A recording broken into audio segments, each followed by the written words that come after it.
When you mix epoxy resin, the last thing that you want to do is whip, right? Because the more that you whip, the more you are going to introduce air bubbles into the resin. I know that this material will be mixed when it turns clear. You see how it's kind of cloudy right now? You know it's properly mixed when it clears up and that cloudiness somewhat goes away. To this, let me shake this thing up a little bit. You always got to shake stuff up, man. Oh, I bet you they got one of them clear wrappers under here. How much I want to make a bet? Yep.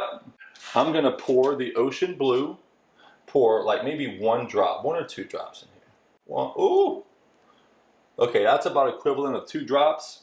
And I'm going to mix this together with this paddle here.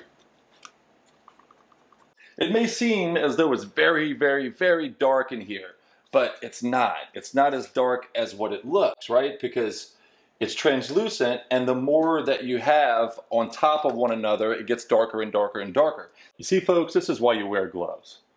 All right, I got stuff everywhere. Look, I'm dirtying up this brand new bottle of pigment, and I'm gonna get confused because I'm gonna think it's blue, but pour 1 drop of white in here. You don't need a lot. I'm gonna pour 2 just because I want to. Woo. That stuff comes out fast sometimes.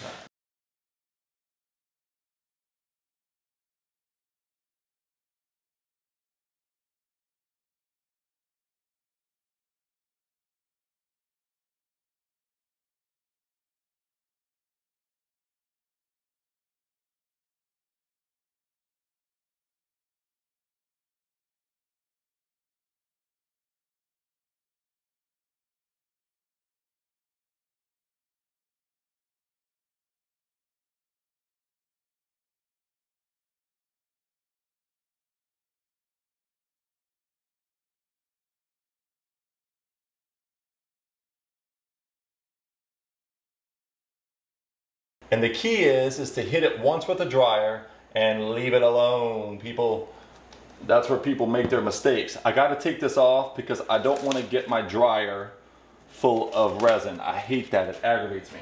So, right, I want to just get all those, get any bubbles out, right? Just want to loosen it up. All right. And then I'm going to hit this